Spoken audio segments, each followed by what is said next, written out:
Hola, ¿qué tal? Hoy es lunes 30 de mayo del 2022 y estamos en la consultoría de salud, de la asignatura Salud Mental de la Escuela Superior de Medicina de la Universidad Nacional de Mar del Plata. Bueno, empezamos con la consultoría, ¿sí? Bueno, no sé si alguien tiene alguna duda, comentario, como para hacer, para dar entrada, qué poquitos somos hoy. Bueno, a ver, si a alguien le quedó alguna duda, algún comentario de lo que estuvimos trabajando del forzadísimo mapa de la clínica, que lo vamos a seguir trabajando, obviamente, en lo que corresponde a lo que es esta articulación entre la clínica y la psicopatología. Habíamos visto la ansiedad y el cuerpo, ¿no? Ahí Micaela quiere hacer una pregunta. No se te escucha, Micaela. ¿Ahora se me escucha? Ahora sí. Sí. Eran por los auriculares. Bueno, ¿Para qué te busco, Micaela? Ahí está. Sí. Con respecto a la clase 12A, que se habla de brote psicótico, en donde la persona siente que se le acabó el mundo, me hizo relacionarlo con la clase 10 porque se me generó una confusión, porque el brote es también característico de la esquizofrenia. Entonces, ¿qué vendría a ser? Como que la psicosis, o sea, un paciente psicótico es previo a desarrollar esquizofrenia. Ahí se me está empezando a mezclar. Muy bien, muy bien. No se te está empezando a mezclar. Está muy bien la pregunta. Muy bien. En el forzadísimo mapa de la clínica tenemos un territorio de la neurosis, un territorio intermedio y un territorio de la psicosis. Cuando hablamos de la psicosis, hablamos de posiciones subjetivas desde el psicoanálisis. También es una posición subjetiva desde el psicoanálisis la psicosis, en el sentido que hay cierta posición que toma la persona, digamos, en relación a lo que sería la vida misma, el entendimiento, el lenguaje y el discurso. El desencadenamiento de la psicosis para el psicoanálisis es el primer brote. Los psiquiatras habían hablado de la vivencia delirante primaria. Minkowski, por ejemplo, habla del corte radical de la biografía del sujeto, que hay un corte radical de la biografía del sujeto. Entonces, hay todo un gran desarrollo dentro de la psiquiatría alemana en relación a lo que sería el primer brote, ¿no? El primer brote quiere decir la iniciación de la psicosis. Está muy, muy bien lo que preguntas, porque lo que está en juego es qué estructura o cómo esa persona que hasta el momento tenía una estructura psicótica no demostró ser psicótico hasta el primer brote en donde se desencadena la psicosis y tiene ese primer brote. Mirá, te voy a contar un caso, y después por ahí otros pueden agregar, mis colegas docentes pueden agregar otros elementos clínicos para demostrarlo. Me acuerdo de un paciente del hospital, ¿no? De cuando era instructora, que el tipo, este hombre era camionero, ¿no? Y hacía muchos traslados al sur, y le tocaba hacer, pasar la frontera con Chile, digamos, para poder ir a Tierra del Fuego, digamos. Viste que para ir por tierra hay que pasar por el lado chileno, digamos. Entonces era una ruta, un instante que el sol, me olvidé de...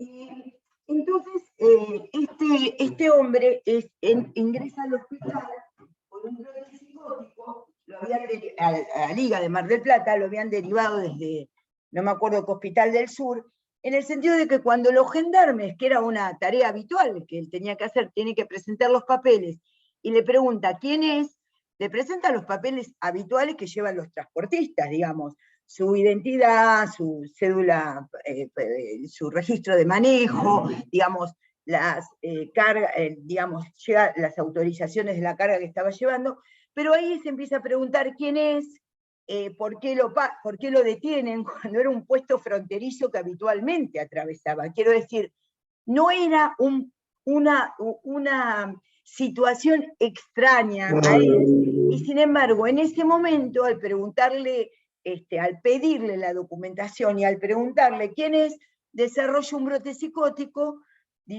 con características persecutorias.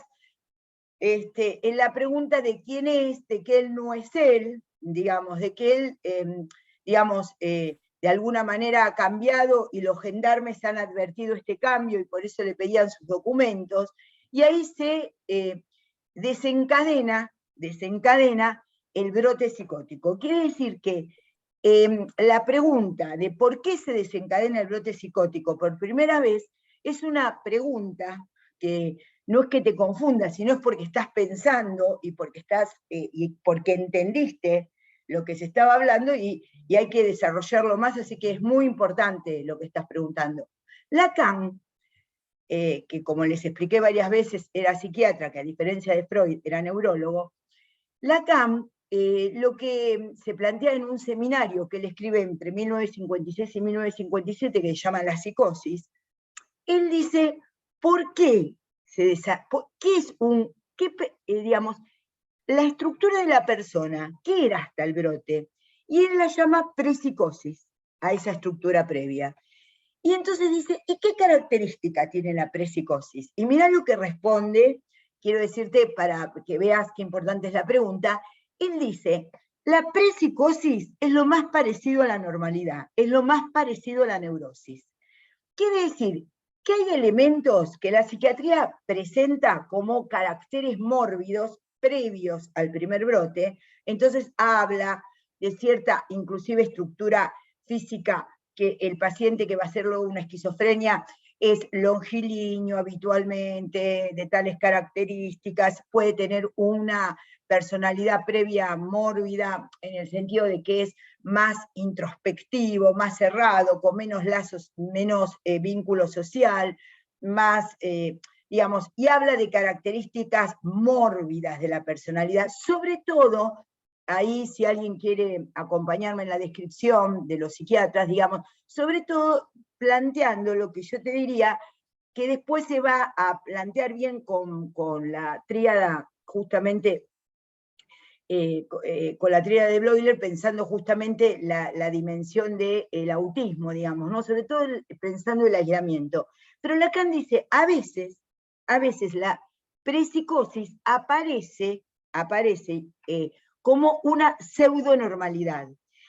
Por eso los territorios están marcados, pero el territorio del medio, que a mí se me ocurrió plantear como un territorio intermedio, muchas veces las personas están como pseudoestabilizadas en una normalidad aparente, y basta, dice Lacan, que le pregunten en ese momento y se den varios elementos a confluir de quién sos, qué haces. No, es una pregunta que tiene que ver con el ser, que hasta ese momento no se había presentado como tal. Por eso te doy el recorte clínico de este transportista, de este camionero, en el sentido de que no es que nosotros tenemos que subir una escaña, pasar por Tierra del Fuego, pasar por cuestión de la gendarmería, y advertir que ahí estaríamos nerviosos porque no sabemos ni manejar una escaña, ni presentar la documentación, pero evidentemente ahí se generó lo que en psicoanálisis llama desencadenamiento de la psicosis, y este hombre empieza con el primer brote, que después le sucedieron otros, y ya fue de característica paranoide. Entonces, sí, cómo no, ahí estás, León, para León, que te busco, oí la voz, pero no, sí. Un instante. Sí, ahí estás, León, un instante. Ahí estoy. Sí, bueno, sí, buenas tardes ¿qué tal? a los ¿Cómo colegas estás? y a estudiantes. Bueno, pensaba en esto que hablabas de la prepsicosis, ¿no? Y una de las cosas que se escucha mucho actualmente, o bueno, se escucha, yo lo recuerdo desde que empecé con la psiquiatría, ¿no? Hay que recordar que una de las enfermedades o de los cuadros que son típicos dentro de la psicosis es la esquizofrenia. Y la esquizofrenia tiene un debut que suele ser en la adolescencia o en la juventud temprana.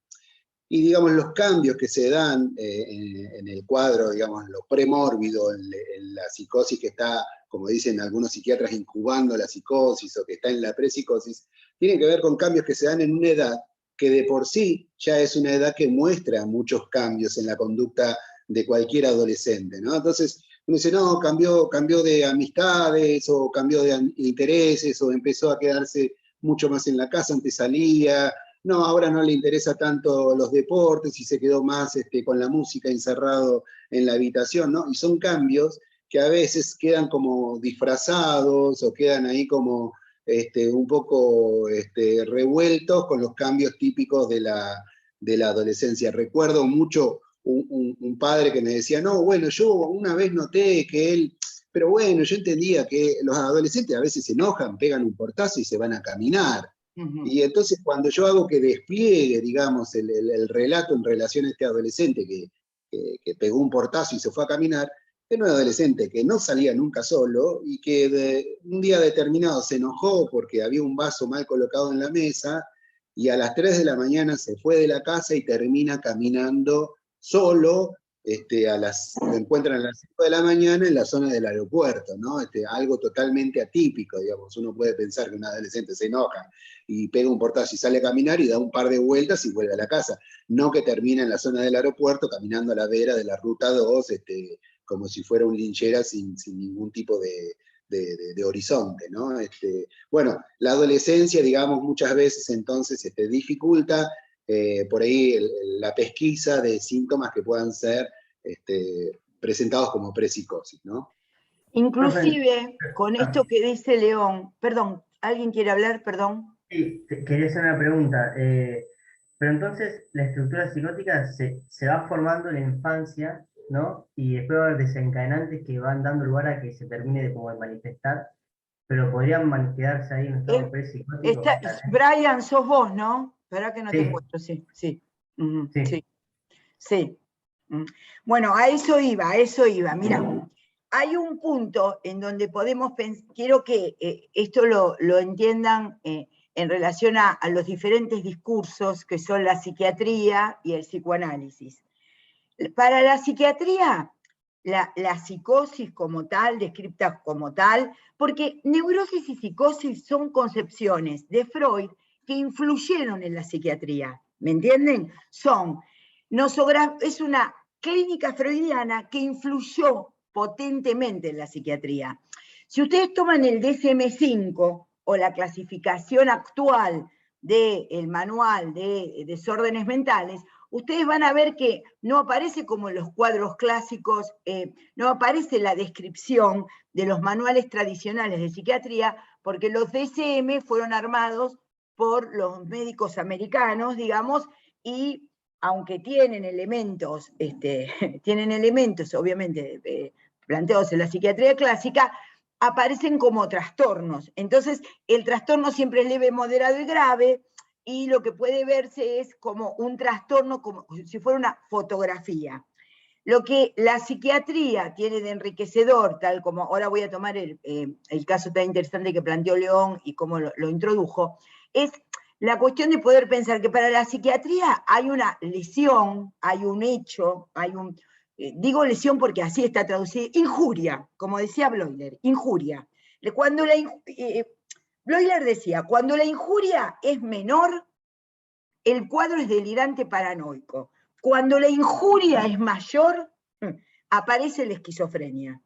Esto es para mantenerse. Ahora, ¿cómo se entienden cuadros más delirantes con menos alucinaciones y cómo se ven que se corresponderían al orden de la paranoia y a las parafrenias más sistematizadas, y cómo se entienden cuadros con mayor disgregación y alucinación como el cuadro de las esquizofrenias? Ahora bien, para la psiquiatría habría determinantes biológicos. De todas maneras, siempre quedó planteado, ¿no? Lo endógeno y lo psicógeno, como vengo diciendo, o lo genético y el entorno, como se plantea ahora, en donde en una parte hay razones constitucionales y por otra parte hay razones, digamos, podríamos decir, del entorno, sociales del paciente que generan la psicosis. Siempre el término injuria quedó como un interrogante. Bueno, entonces ahí pueden destacarse determinadas posiciones más biologistas, más psicoanalíticas, digamos, en relación a de qué personas hablamos. Después Marcos por ahí podrías aludir un poco más porque tu formación es más biológica y podés ayudarnos en relación a Marcos Aimar, a lo que se plantea. Cuando, por ejemplo, León plantea esto del joven, ¿no? Y tiene que ver con la pregunta de Micaela. ¿Sabés muchas veces, Micaela, lo que sucede? Uno, y esto tiene que ver con la experiencia de uno en la clínica, muchas veces, y ahí está León, y está Marcos, y no sé, está Bárbara, o los que hayan trabajado con psicóticos, muchas veces uno no sabe si se encuentra en una primera aproximación al paciente con una psicosis desarrollada durante mucho tiempo, y uno encuentra cierto deterioro, o uno se encuentra con una descompensación en la psicosis, porque la psicosis se desencadenan, se desarrollan y pueden compensarse. Ese es otro término del psicoanálisis. Compensaciones en la psicosis. Las psicosis pueden estar compensadas o descompensadas.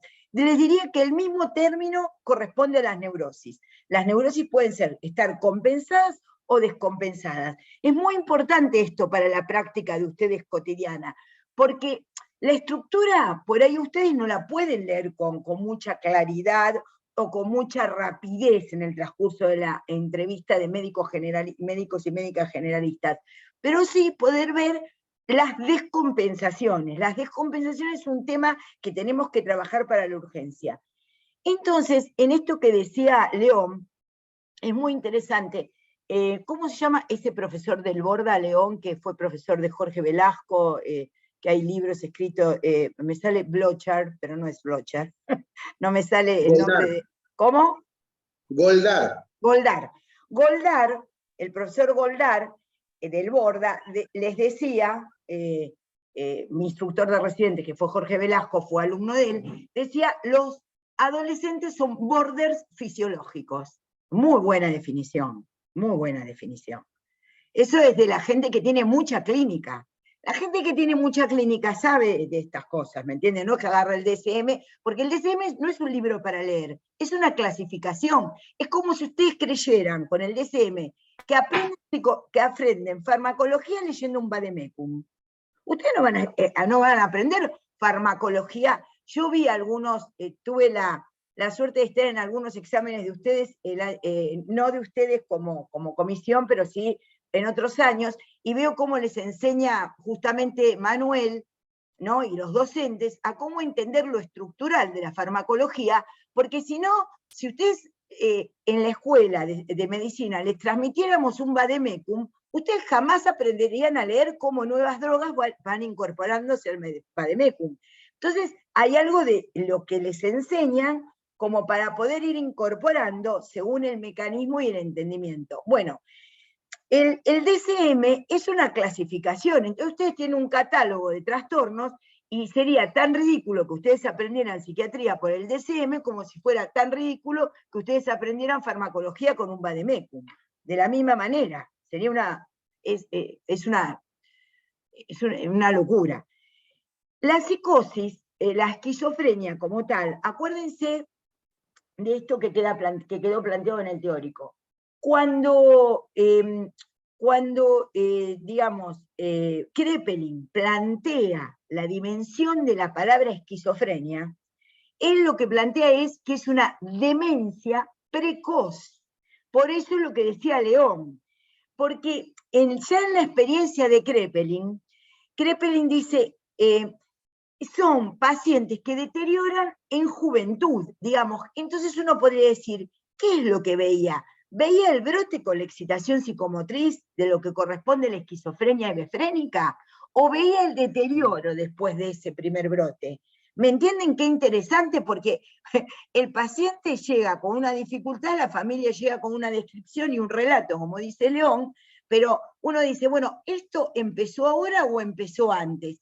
Establecer a veces el momento del primer brote no es tan fácil, porque uno tiene que advertir cuándo se produjo esa ruptura, que para cada postura teórica y clínica tiene que ver con diferentes elementos.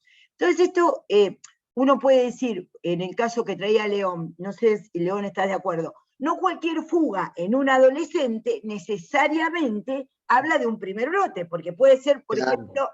por ejemplo, vamos a dar un clásico de la literatura psiquiátrica, la fuga epiléptica, ¿no? Que es un clásico de la psiquiatría clásica, ¿no? La fuga epiléptica. Entonces el paciente se va, huye.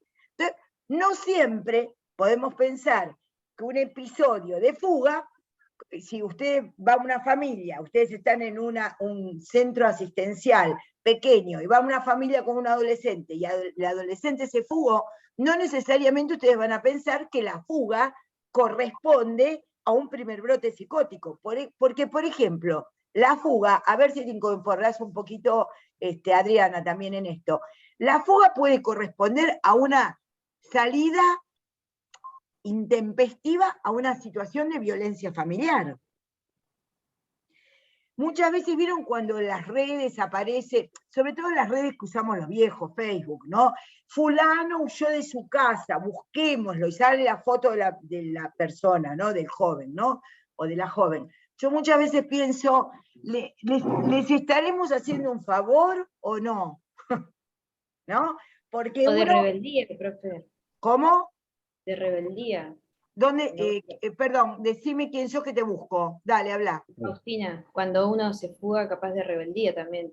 Claro, bueno, la rebeldía, esto que vos llamás rebeldía, también puede ser justamente una salida posible ante una situación de injusticia, abuso, destrato que haya en la familia, y la persona no encuentra, el joven no encuentra, digamos, o la joven no encuentra un dispositivo social que lo hospede, que lo aloje. Entonces lo único que puede hacer es salir abruptamente de la casa.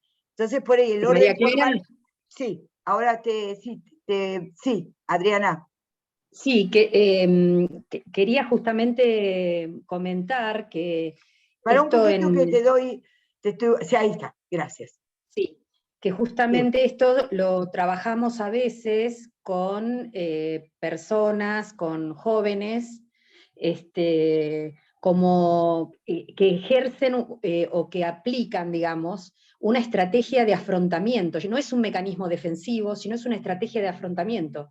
La fuga, como estrategia, el yo genera esta estrategia, el yo de la persona genera esta estrategia ante una situación de la cual la persona no tiene los recursos suficientes para poder abarcarla. Por ejemplo, la violencia doméstica, como acaba de decir la profesora titular María Clara Areta. Es muy complejo para los jóvenes el hecho de bancar la violencia parental, y a veces generan fugas por eso, y el adolescente, el joven se pierde, digamos, se va de casa en casa, a la casa de la tía, la vecina, qué sé yo, y genera una fuga. Esto no tiene nada que ver con lo que estábamos relatando recién sobre los primeros brotes psicóticos, sino que es una estrategia de afrontamiento que establece el joven, la joven, para poder bancarse lo digo entre comillas, una situación con la cual no está preparada o preparado para bancar.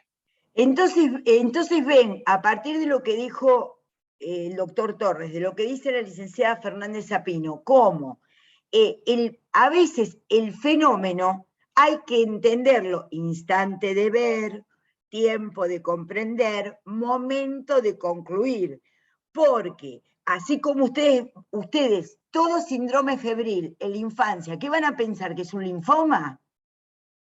No, ustedes van a decir, tiene fiebre, puede ser una gripe, puede ser un resfrío, puede ser una no sé qué, vamos a ver si baja la fiebre, 48 horas, si hace foco, cómo evoluciona, cómo no evoluciona, y de ahí tendrán una posibilidad de ver desde una infección urinaria en un niño hasta, digamos, una bronquitis, pasando. Entonces quiere decir que un elemento aislado de la situación no les tiene que llevar a hacer un diagnóstico ni apresurado ni erróneo de lo que está pasando.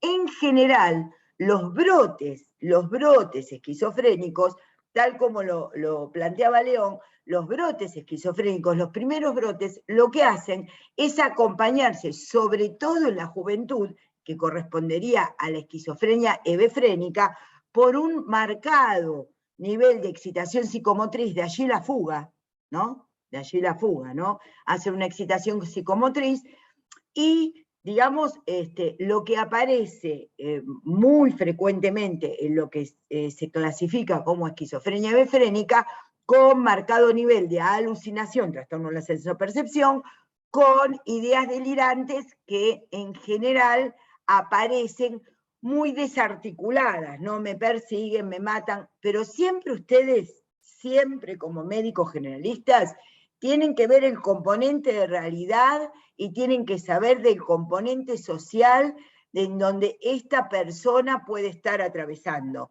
No van a llevar, así como en Sana y en Clínica, tanto el doctor Averbach, el doctor Sureda, la doctora de Sana, y no me acuerdo el nombre de mi colega, que la aprecio tanto, bueno, les enseñan a ver, digamos, cómo comienzan ciertas patologías. En salud mental también tienen que ver lo mismo, tienen que ver diferentes elementos, porque la verdad que no es por ser dramática, pero la vida del paciente depende de eso, de cómo ustedes lean, qué variables hay que tener en cuenta, ¿no?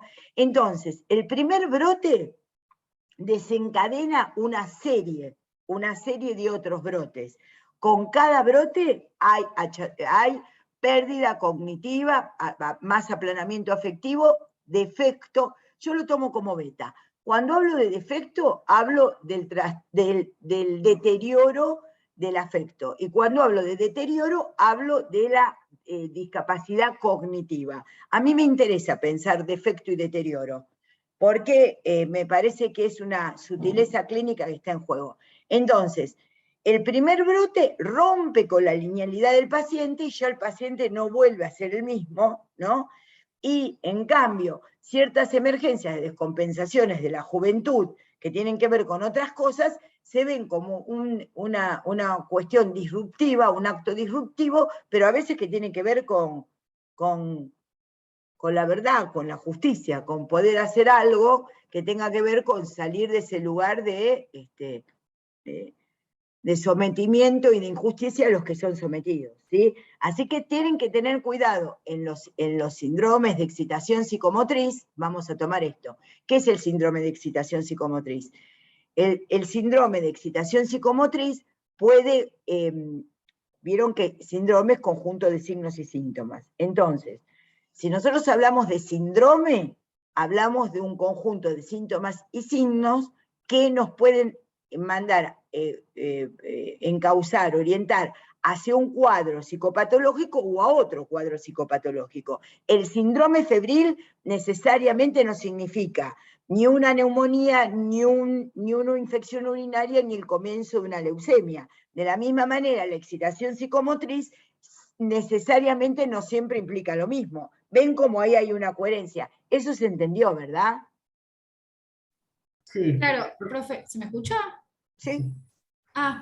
Entonces, por ejemplo, en el caso que planteaba León sobre este chico que salió y terminó en el aeropuerto, o sea, no necesariamente va a implicar que en un futuro desarrolle una esquizofrenia defrénica. No, pero vamos a No, de escucharlo a hecho, en León, realidad, vamos a escuchar cómo León, ¿por qué León dijo esto? Porque hay otros elementos en donde vas a ver, conociendo no, a digo, León, cómo él pudo inferir que en este caso una fuga o una excitación psicomotriz correspondía al cuadro de un brote. Te escuchamos, León. no, a ver, el cuadro completo sería una persona de 24 años que concurría supuestamente por consumo problemático de sustancias, ¿no? por consumir cocaína con determinada frecuencia, pero en realidad él, cuando llega a la consulta acompañado por los familiares, lo primero que uno nota es que él hace referencia a los teléfonos, de si podíamos apagar los teléfonos. Cuando empiezo a preguntar de los teléfonos, él claramente no tenía teléfono, 24 años, no usaba teléfono, no quería saber nada de teléfonos y quería que todos apagáramos los teléfonos porque él suponía que a través de los teléfonos había cierta escucha que se le estaba realizando, etcétera, etcétera, etcétera. Esto a los Sería 24 el teléfono como micrófono, ¿no, León? Exactamente, el teléfono Ahí, como ven, micrófono. ven como ahí permite, el teléfono puede ser algo para comunicarnos, hacernos mala sangre por los WhatsApp, si me bloqueó, si no me bloqueó, si estoy o no estoy, y toda la dimensión amorosa que todo el mundo, ustedes que son jóvenes tienen, y a veces que no hay gente que no es joven también, pero, pero ahí el teléfono pasa de un medio de comunicación a un medio de persecución. De hecho, en el relato, ¿no? Él comentaba meses anteriores que él pasaba, digamos, no sé, por el frente de algún negocio, no sé, el Cóndor. Y entonces él pasaba por el Cóndor y cuando llegaba a la casa, de repente el teléfono le decía, ¿qué tal te pareció el Cóndor? Pero eso es lógico porque Google te googlea y te sabe por dónde pasás, eso te da como que vos entraste al Cóndor, si te quedaste en la parada del colectivo, y te pregunta para que le pongas 3, 4, 5 estrellitas. Pero eso él lo identificaba como que alguien lo estaba persiguiendo. Muy ¿no? bien, perfecto el ejemplo, perfecto. Ese es el relato, ¿no? Y obviamente después cuando empezamos a charlar yo me doy cuenta que había todo como una ocurrencia, con tendencia a sistematizar un delirio con respecto a los teléfonos, etcétera, etcétera. A partir de eso yo empiezo a preguntar, ¿y esto desde cuándo es un problema? Y cuando empiezo a preguntar más y más antecedentes, empiezo a preguntar justamente, no tenía amigos, hacía 8 años que el chico no Había estaba en cortado el pareja. lazo social, podríamos decirlo, Totalmente, ¿no? totalmente. Había cortado el lazo social, no tenía pareja, no tenía intereses. Y entonces, bueno, cuando pregunto en la adolescencia, nada, me hacen el relato que hasta más o menos los 17 años era un crack en la escuela porque le iba muy bien, era muy correcto, hacía todas las tareas. Y a partir de esa edad, la familia infiere que por consumir marihuana, el chico empieza a mostrar grandes cambios. Y entonces cuando trato de identificar el cambio, digamos, que ellos puedan haber notado como muy importante, sale esto. No, una vuelta, él estaba discutiendo con nosotros, a las 3 de la mañana se levantó, pegó un portazo y se fue a caminar. Nosotros pensamos que era una cuestión de adolescente, y ahí va, ¿no? Termina en el aeropuerto caminando descalzo a las 5 de la mañana. ¿Ves, Micaela, cómo hay un instante de ver el intento del relato y la interpretación? Y quiero decirles algo, somos muy poquitos, pero ojalá que los poquitos, el 10% lo podamos ver. Este relato de León me permite pensar lo siguiente. Fíjense cuánta subjetividad se necesita para que en esta época de globalización y de hipercomunicación no nos pongamos autorreferenciales. La autorreferencia es típica de la psicosis. Pero ustedes piensen, si estamos controlados, el concepto de panóptico que les dimos en psicología comunitaria, social e institucional, si el panóptico está multiplicado, aumentado, tenemos todos una dimensión, somos todos GPIzados, se me ocurre a mí este neologismo ahora, ¿no? Estamos todos localizables, constantemente localizables. Adviertan qué nivel de subjetividad tiene que tener la persona para no hacer con eso una autorreferencialidad con certeza psicótica. Ahí se ve la estructura neurótica. Si uno puede sentir cierta incomodidad y decir, ay, la puta madre, ¿me habrá mirado el teléfono? No, bueno, si me lo miró, mala suerte, porque yo le digo, y ahí aparece, rápidamente aparece la subjetividad, eso se llama fantasma en psicoanálisis. Como para resolver el problema, ahí está en juego la subjetividad y uno podría decir, pese a que, ¿vieron?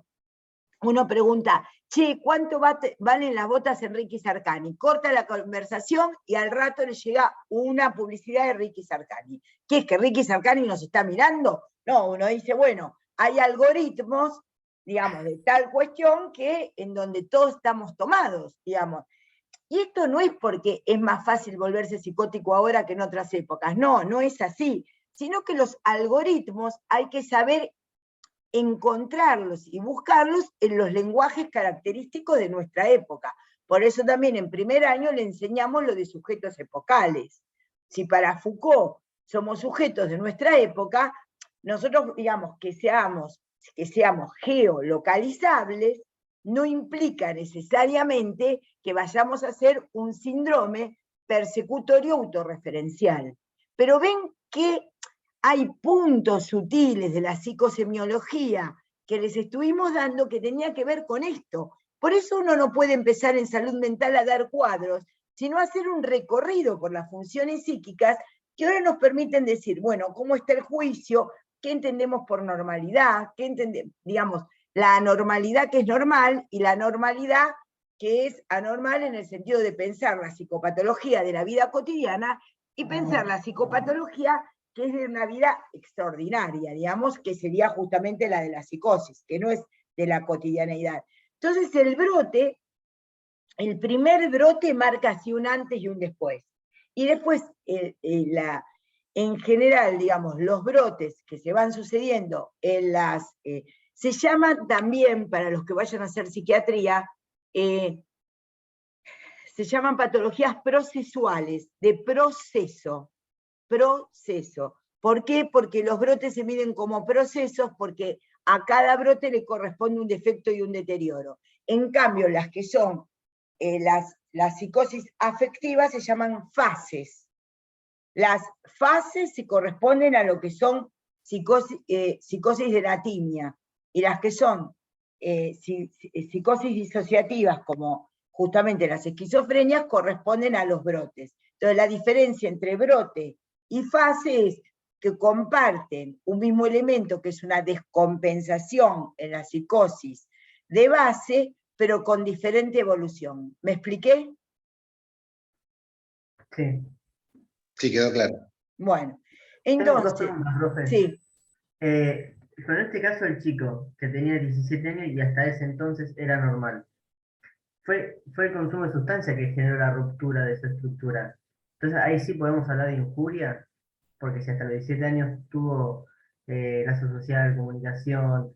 Yo te contesto esto, Brian. Digamos, está la posibilidad de que alguien que tenía como determinado desempeño y contracción a la responsabilidad, tipo minucioso, digamos, haya empezado a mostrar alguna alteración en sus intereses y eso lo haya llevado a mirar y a posiblemente explorar sustancias que de otra forma no lo hubiera hecho, o podríamos pensarlo como lo planteás vos, que consumió y por eso se desató. ¿Se entiende?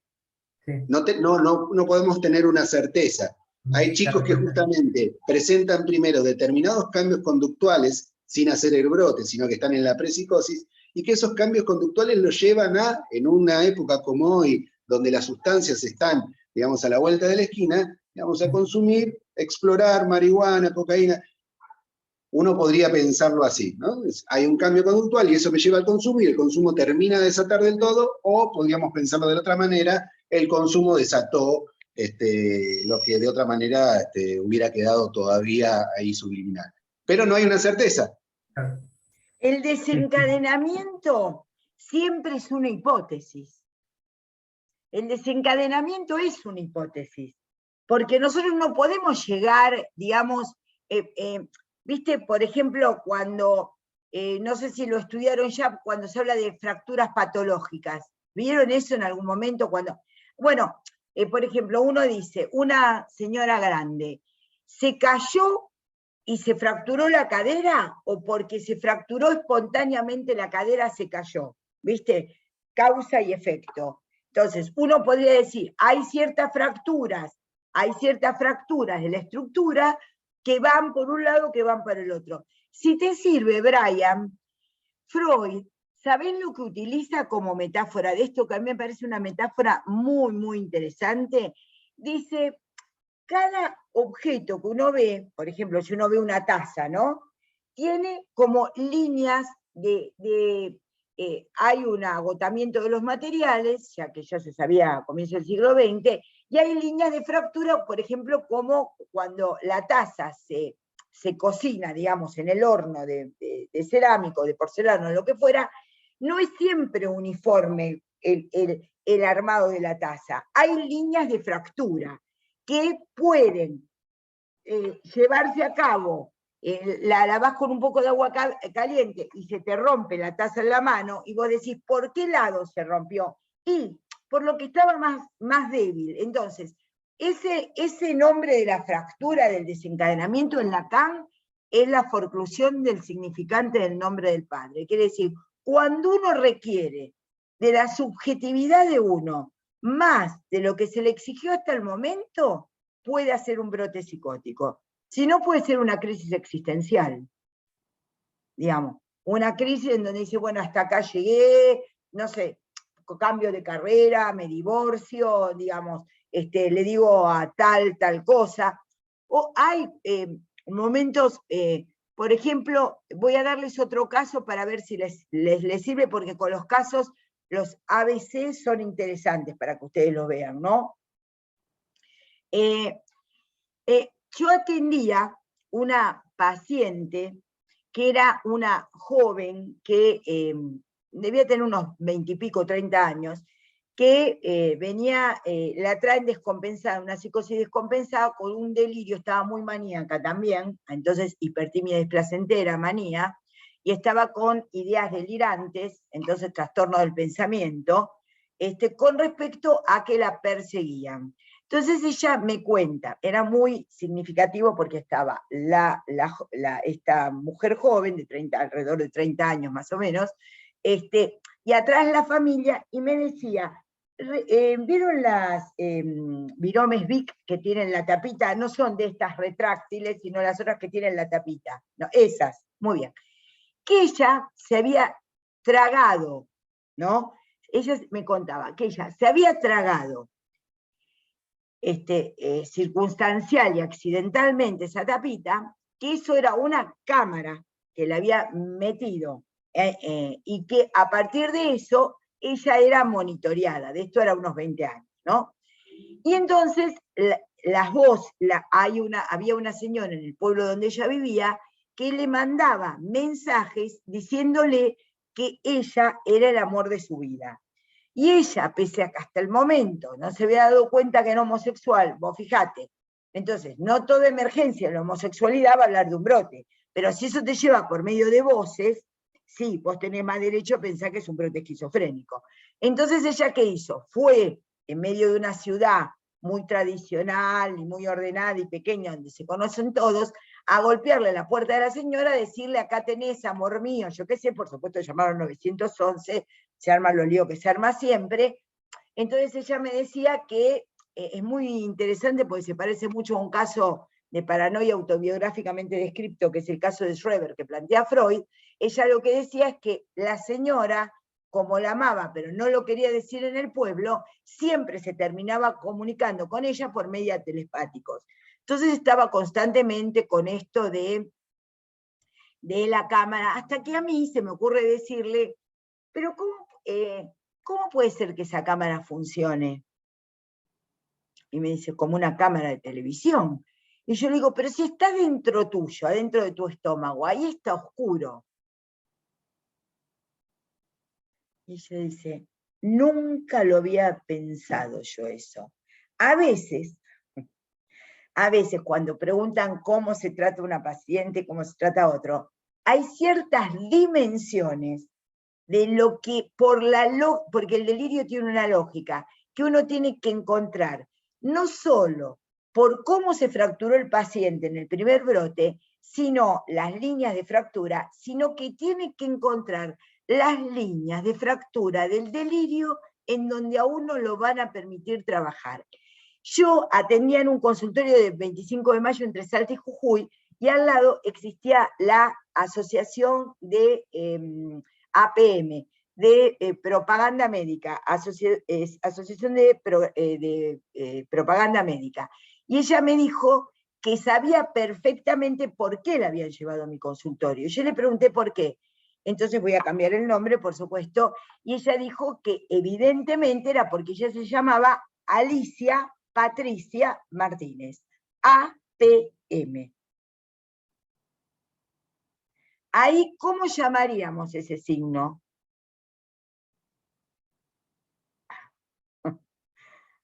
¿Cómo lo consignaríamos?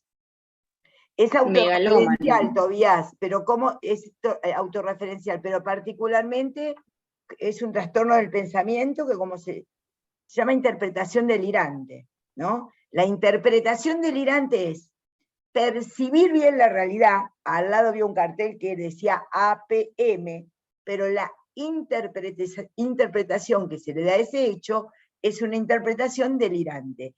Alicia Patricia Martínez. Entonces, ahí en ese momento, digamos, lo que estaba en juego es que era evidente por qué la llevaban ahí.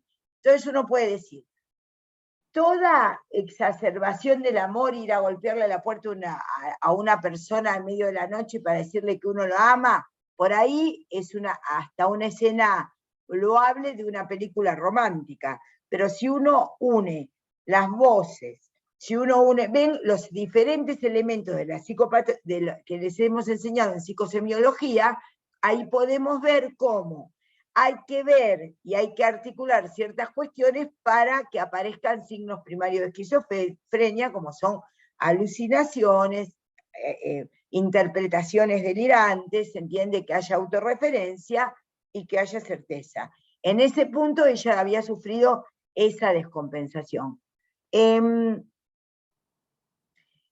Estaba pensando en otro caso como para poder plantear, este no era un primer brote, ya había sido otra. En realidad, el otro gran tema que se abre con respecto a cuándo se desencadena por primera vez la psicosis tiene que ver con lo que correspondería a las psicosis infantiles, ¿no? Y a los autismos, en donde aparentemente, parece esto en la clasificación de enuresis, creo que sirve, igual cuando se habla de enuresis secundaria y primaria, que uno le pregunta al padre y a la madre, ¿alguna vez contuvo los esfínteres? Entonces la madre dice, sí, supónganse, hasta los 6 años, momento en que nosotros nos divorciamos, dice la madre. Entonces uno pone, la enuresis no es primaria, es secundaria. Bueno, uno podría plantear, evidentemente Lacan dice, es una gran pregunta la de la psicosis infantil, porque es una pregunta en donde, no sé si está Bárbara Darling, ella trabaja con niños, donde por ahí, justamente en las psicosis infantiles, uno no puede ver esto que nosotros estamos trayendo, que es de los jóvenes y adultos. De todas maneras, para los que vayan a hacer pediatría, o en su práctica de médicos y médicas generalistas, ya los trastornos de la infancia, los cuadros de la infancia con autismo, retracción, trastornos cognitivos, digamos, van a requerir necesariamente que ustedes hagan sí o sí una interconsulta, porque ustedes no se van a poner a hacer ninguna intervención ahí. Lo que sí es muy importante es que la función de ustedes, porque la función de derivar es una gran función, porque hay que convencer, hay que explicar, hay que conectarse con los padres, como para que los padres quieran hacer una interconsulta, porque muchas veces, bueno, en caso de los niños no van a ir solos a hacer la interconsulta, ¿no? No van a seguir solos. Entonces, por ahí lo que Víctor Martins levantaron la mano. Bueno, Víctor, ahí te busco. Habla, Víctor, empecé a hablar y yo te busco en la... ¿Dónde estás? No sé si pueden escuchar. Sí, ahí te veo, sí. Profe, tenía una duda. ¿Podría haber alguna relación dentro de los cuadros esquizofrénicos de un delirio que se refiere además al propio cuerpo, a una cuestión orgánica del cuerpo, como esto que vos estás diciendo de la cámara en el estómago?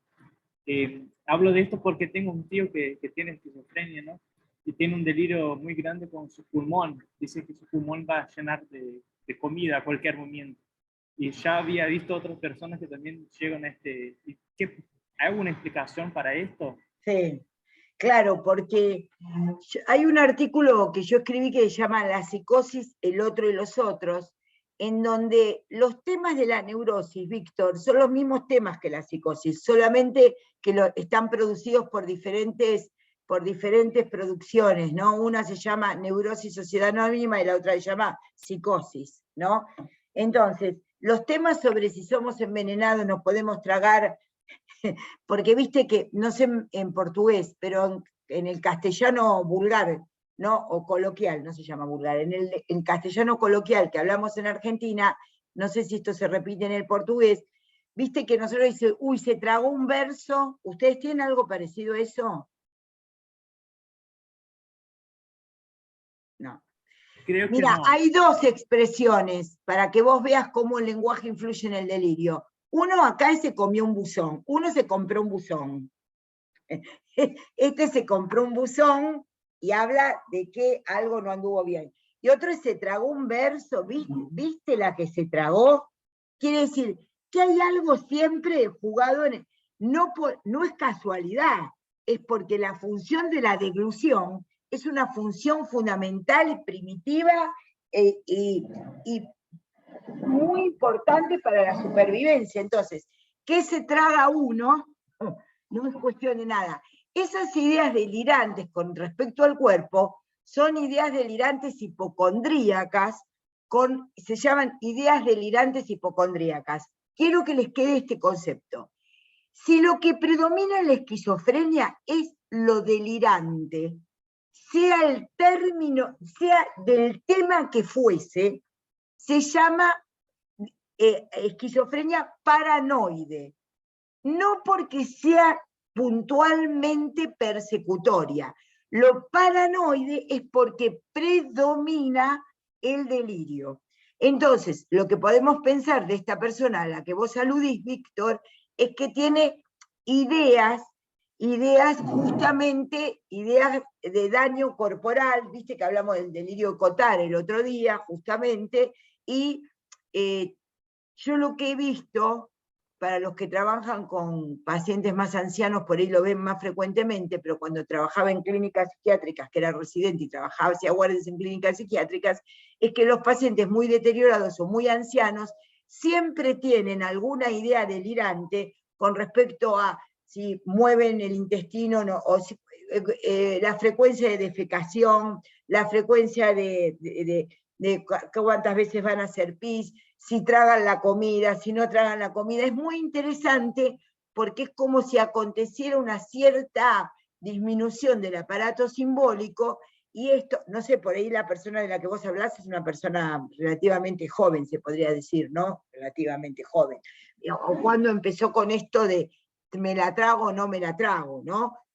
No es que como una estructura neurótica uno puede interpretar eso y por ahí el paciente mejora, ¿no? Porque como es una idea delirante, que uno podría decir, lo que tiene esta persona a la que vos aludís es que traga comida y teme que se le vaya a los pulmones. Claro. Y está con esa idea desde hace años. ¿Me escucha? Porque tengo Ahora un sí. problema terrible con la computadora. Sí, no, tiene ahora creo que 60 años ya, pero el primer brote fue cuando tenía 13 años, imagínate.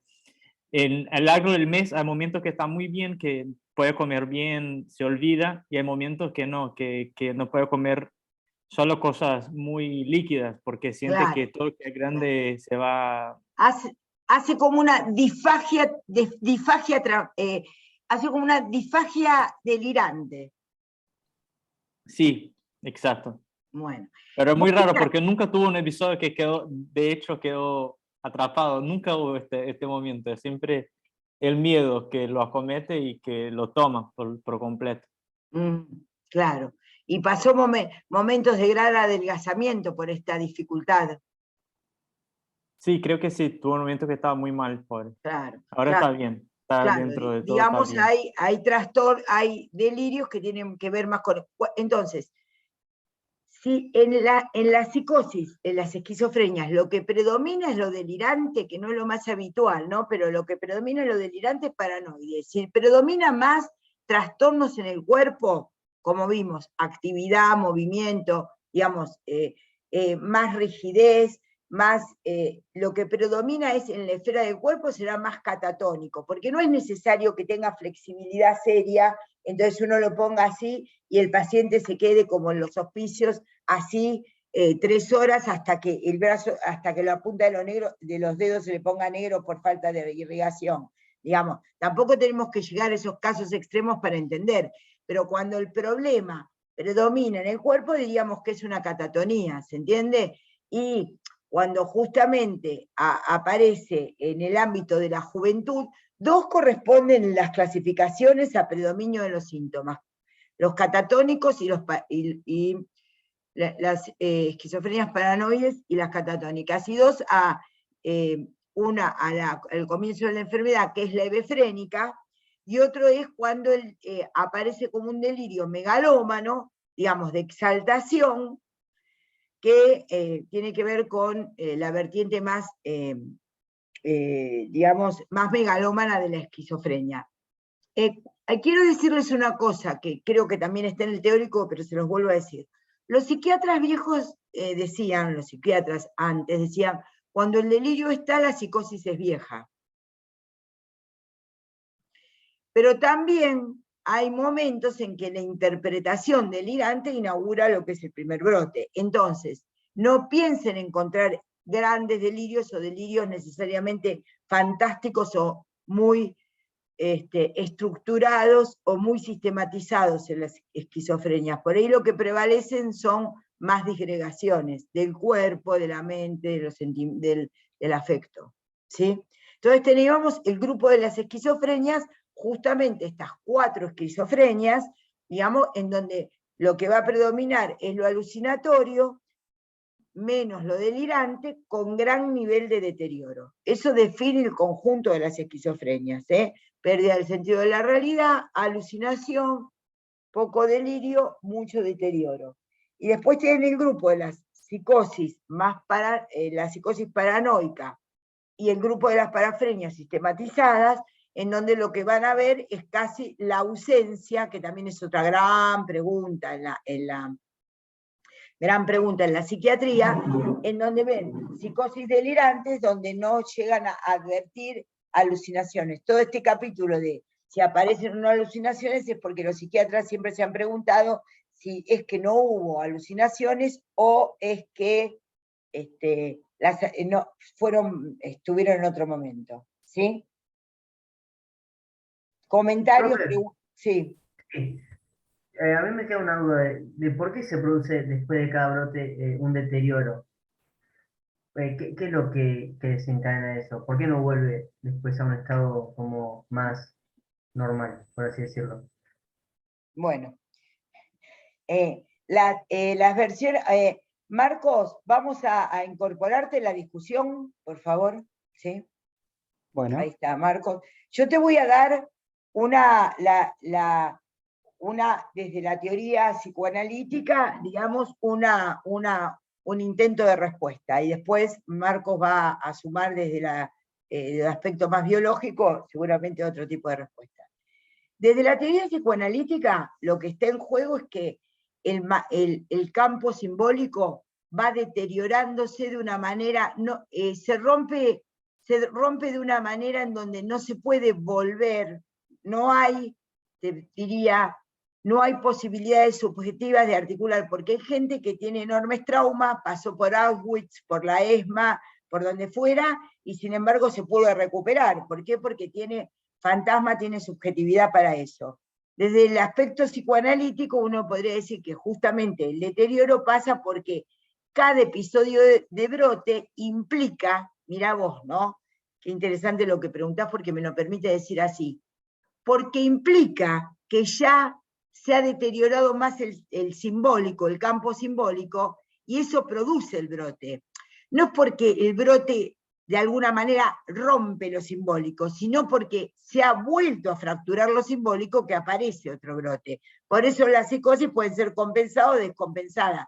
Cuando hay una nueva fractura de lo simbólico, digamos, en donde no hay posibilidades de articular una cosa con otra cosa, de no ponernos autorreferenciales, justamente las psicosis cursan de una forma progresiva, este tipo de psicosis cursan de una forma casi, por eso el genio de Kraepelin de haber visto la demencia precoz, progresiva, crónica e irreversible, porque le va a suceder una cosa a la otra, entonces no hay articulación simbólica que pueda volver.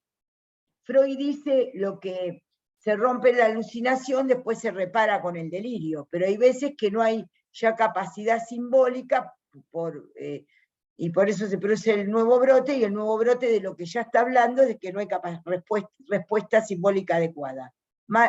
Marcos, ¿por qué no das un poquito una vuelta sobre Sí, una biológico? buena pregunta la de Brian, complicadísima, porque en realidad todo lo que tiene que ver con todas las alteraciones anatomopatológicas, anatomofisiológicas que se van dando en estos cuadros tampoco están del todo claras, como en la mayoría de los cuadros psiquiátricos, ¿no? Por ahí creo que me parece que tal vez habría primero que entender qué es lo que pasa, que tampoco estaba del todo claro, en la esquizofrenia, ¿no? En la psicosis, desde lo, digamos, desde la producción de la enfermedad, ¿no? Porque para entender lo que pasa en un brote, primero tenemos que saber qué alteraciones, digamos, se producen en lo concreto, hipotéticamente, ¿no? Porque todo, digamos, son teorías en un paciente que está sufriendo esa enfermedad. Y en realidad lo que se piensa básicamente acá como neurotransmisor, principalmente porque podríamos pensar cuestiones más neuroanatómicas y más de neurotransmisores. El neurotransmisor que está acá más implicado es la dopamina. En general es donde más actúan los antipsicóticos. Hay teorías glutamatérgicas donde hablan de glutamato, que esto es un poco más, digamos, complejo de explicar. Bueno, yo cuando explico esto, más que todo cuando veo antipsicóticos, digamos, en fármaco y demás, trato de explicar esta vía dopaminérgica. Me parece que es la vía que mejor explica, digamos, un poco la cuestión de la enfermedad. Yo estaba mirando acá, tengo una, no sé si sirve o no, tengo un power que yo uso para dar la clase de fármaco. Si querés lo comparto un minutito. ¿Querés que te haga hospedador y lo pasás? Dale, así por ahí, con esto capaz que es un poco más fácil. Sí, para un poquito. Es un dibujito, son dos diapositivas que más o menos explican Marcos, esto. ahora sos vos anfitrión. Bueno, parate un poquitito, a ver.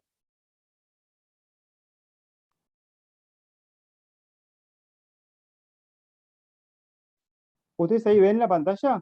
Ahora sí.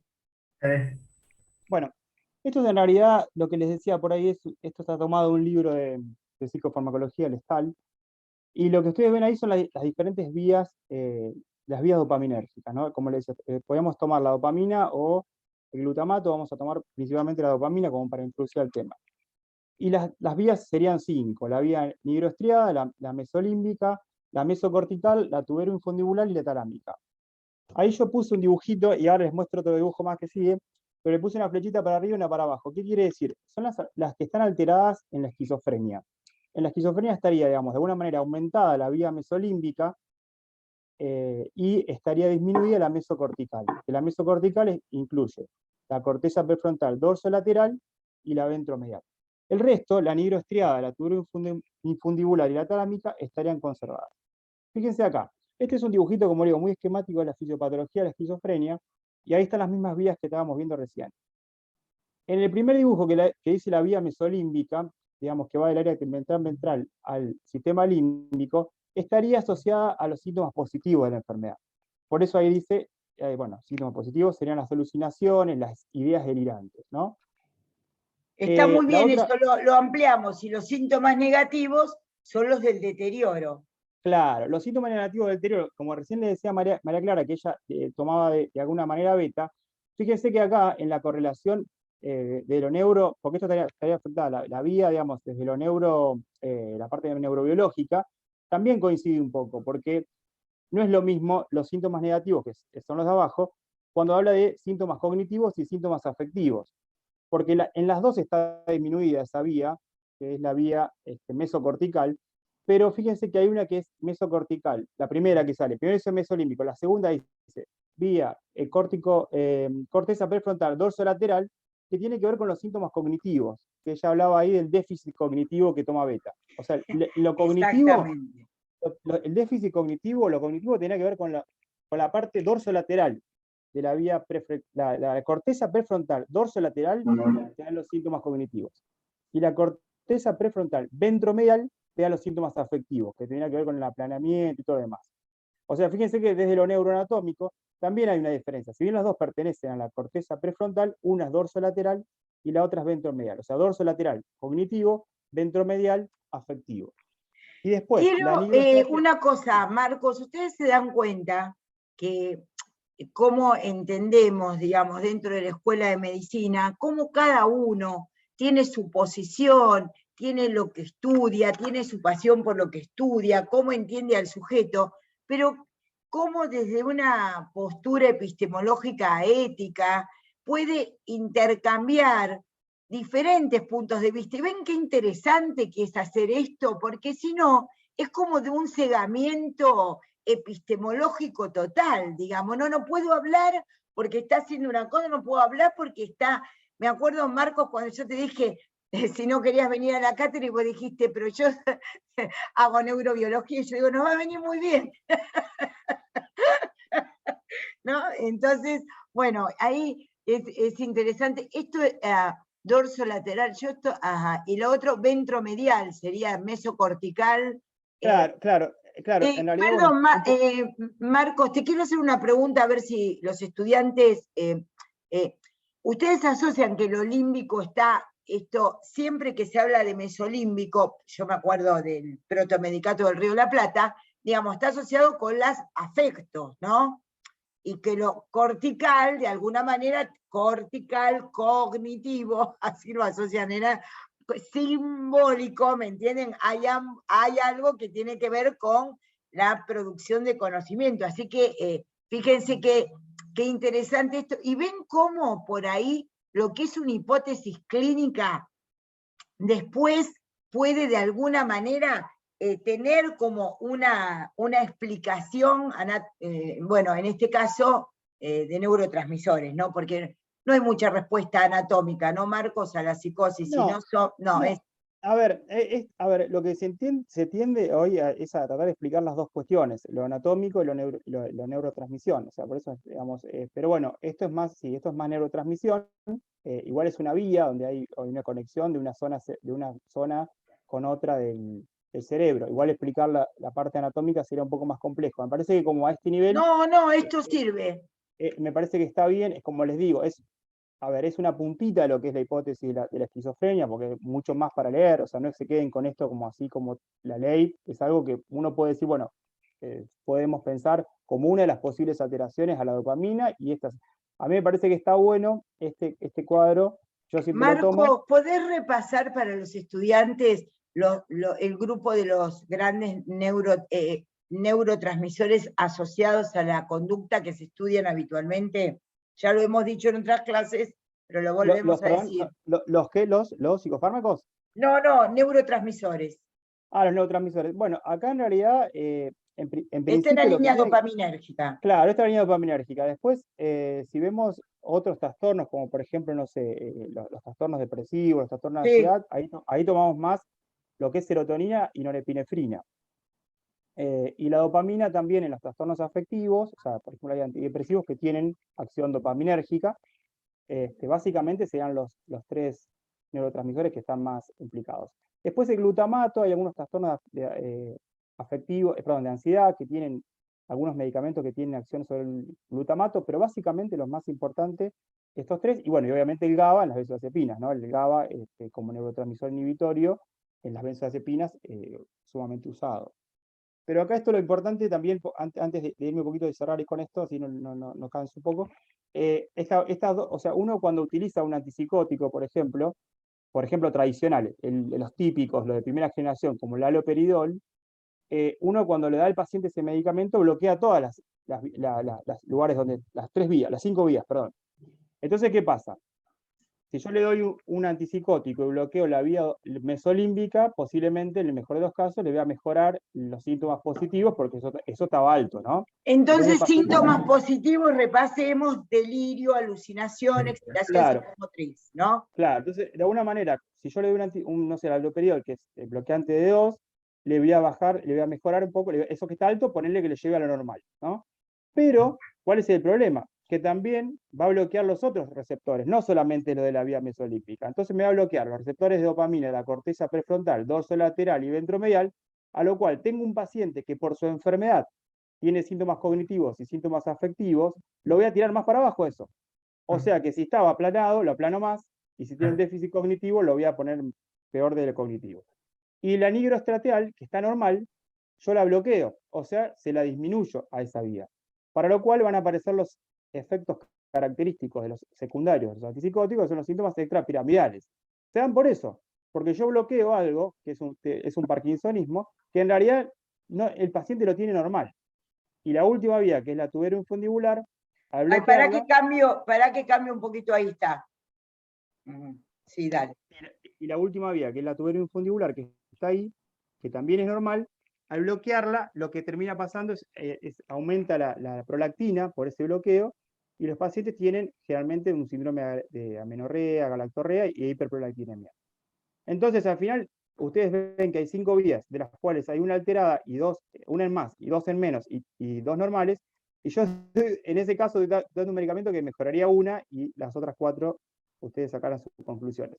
Pero bueno, por eso ahora aparecen nuevos antipsicóticos, que son los de segunda generación, que generan de alguna manera, ordenan de alguna manera esto, pero tampoco son de maravilla y tienen otros efectos adversos más metabólicos. Pero lo que voy es que, bueno, esto por ahí un poco la explicación de Brian, no es la pregunta de Brian, porque la pregunta de Brian es mucho más compleja, habría que hacer por ahí revisiones más de ensayos, estudios y demás, pero me parece que si no entendemos un poquito mínimamente esto, es muy difícil por ahí avanzar en lo otro. Creo que para este nivel, con esto creo que está bastante bien. Sí, y te quería, para Marcos, no dejes esto, te quería, les quería contar algo, que León, ¿estás por ahí, León? No. Sí, María Clara, sí, estoy acá. Dale, ahí está. No, me parece como no, porque te quería ay, perdón, que saqué. ¿Podés, Marcos, vos que sos el hospedador, hacer... Párate, no, ahí salgo. Sí, no, todo lo contrario, para que volvamos... No, porque sabés, León, que les quería contar a los estudiantes algo que cuando yo empecé a estudiar hace 42 años psiquiatría, estaba el haloperidol, ¿no? Como el antipsicótico Princeps, digamos, ¿no? Entonces, nosotros lo que dábamos para evitar los efectos, digamos, porque la idea que tenían los psiquiatras en ese momento, no sé ahora qué lío estuve haciendo, la idea que tenían los psiquiatras en su momento era que hasta que el paciente no estuviera impregnado, se usaba así, no había respuesta a sus síntomas psicóticos. ¿Y qué era la impregnación?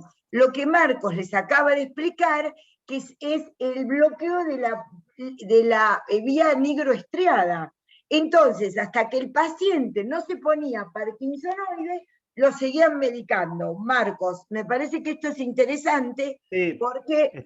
Está buenísimo ese concepto, porque realmente es totalmente erróneo. Y ahí está. Exactamente. Yo digamos, en algún momento les planteo también, cuando doy esta clase, hay un artículo que está muy bueno de Kapoor, que habla un poco de esto que vos decís, en un ensayo que se hizo, un estudio, y lo que se evaluó es qué porcentaje de bloqueo de dopamina necesitas tener para lograr estos efectos, ¿no? La respuesta.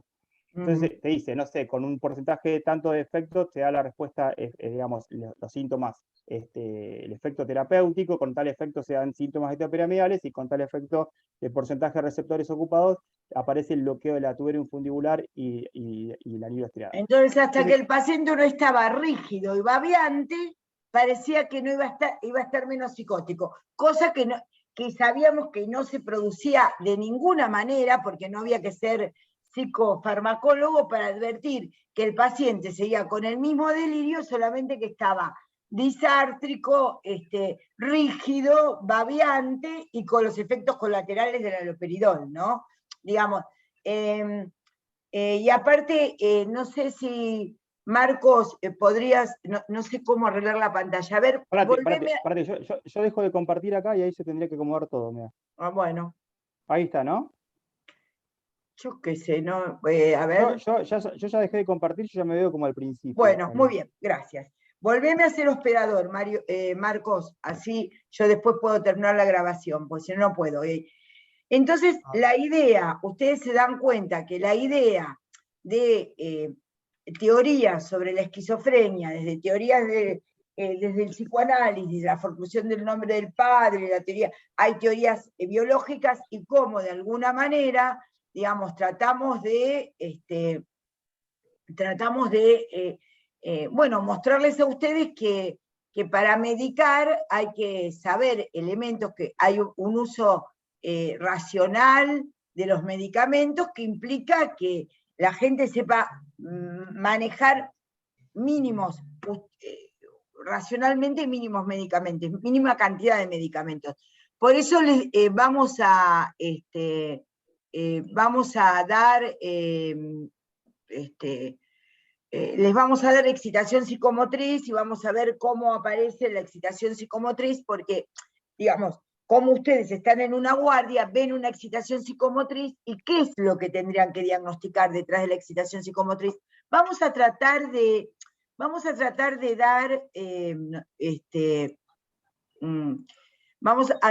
dar unos elementos de la excitación psicomotriz, ¿no? Vamos a decir grandes cosas, grandes elementos de lo que correspondería a la excitación psicomotriz, que es un cuadro en más, vamos a definirlo, justamente que consta de una hipertimia displacentera con trastorno del movimiento, trastorno de la atención, aparece una paraprosexia, digamos, trastorno de la actividad, el paciente se puede golpear así o golpear a terceros, digamos, una aceleración de todas las funciones psíquicas, y con el trastorno de juicio que corresponde justamente a esta alteración de las funciones psíquicas, que es un juicio suspendido, o un juicio justamente que no corresponde, no lleva bien, no hay una buena conclusión, porque justamente aparecen funciones,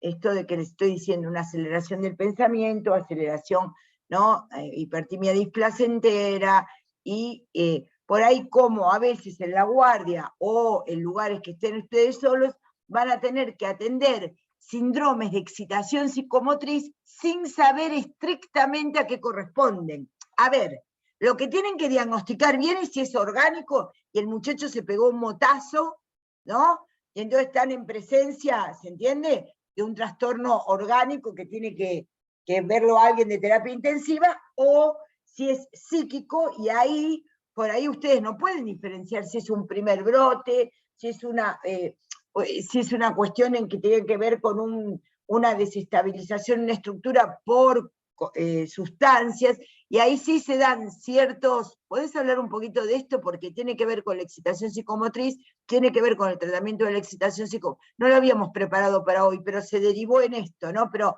ya como planteaste las 5 vías, ¿no? A lo mejor se podría pensar, o si no lo de la excitación psicomotriz. Bueno, sí, si no, por ahí lo armo bien, porque digamos, Bueno. hay algoritmos, me parece que está bueno verlo, hay que tener que revisar, no lo tengo acá a la mano. Bueno, hay un artículo lo que está vemos bueno, otro día. si quiere lo vemos todavía, porque explica, teniendo en cuenta un poco esto que vos decís, o sea, hay que ver un poco la etiología, y ahí en base a eso, dónde apunta la terapéutica. Tengo, digamos, un algoritmo que está bueno para pensarlo así, porque si no es como muy difícil no hay un tratamiento exclusivo. O sea, si yo uno dijera, bueno, Exactamente, porque no es lo mismo que ustedes vean un delirium tremens en una descompensación, en un alcohólico, es una cosa, y si ustedes ven una excitación psicomotriz en un psicótico ya medicado, que ya viene con la familia, y dicen se volvió a brotar, también da un cuadro de excitación psicomotriz. ¿Se entiende? Entonces, los cuadros de excitación psicomotriz mínimamente tienen que darle un diagnóstico etiológico.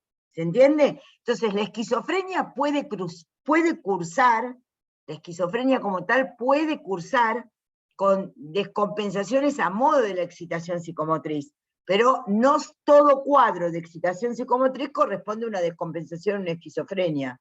Eso es lo que les quiero transmitir, aunque sean 16 nada más, que 16 lo entiendan, ¿sí? ¿Quedó claro eso, no, León? ¿Queda claro?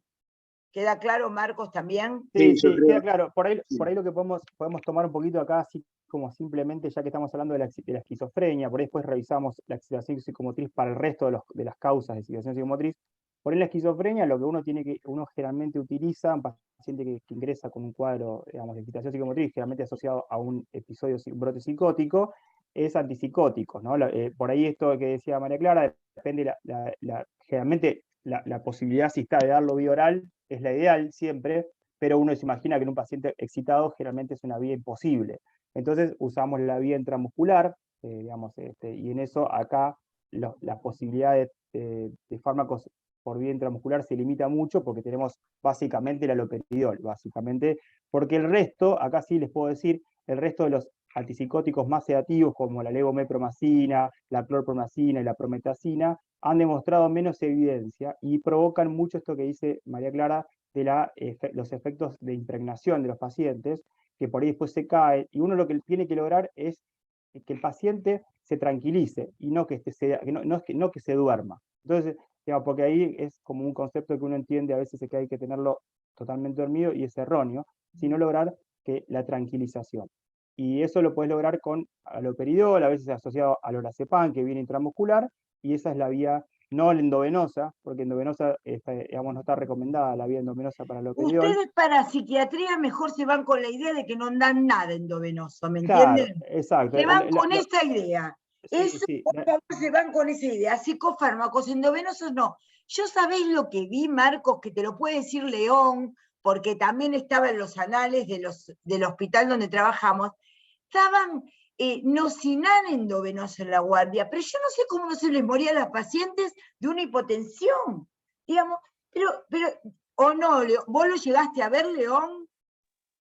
Sí, pocas veces porque en eso éramos bastante hinchas, porque nos parecía una animalada y yo creo que han resistido mucho porque eran jóvenes. Sí, porque si hubieran sido un poquito más grandes se morían de una hipotensión. Entonces, ustedes para lo que tienen que, si ustedes ven un cuadro que el paciente, los familiares dicen, no, doctor, estaba, suponete, tomando, no sé, estaba tomando risperidona y hace 5 días que no lo toma, o estaba tomando lanzapina y ahora empezó que lo estamos persiguiendo y no sé qué, y no lo pudimos ver porque se fugó y ahora vino, ahí le dan haloperidol intramuscular. Pero no vayan a dar nada que tenga que ver con endovenoso y otras medicaciones, porque eso, primum no nocere, ¿no? Primero no dañar, no sé si se entiende.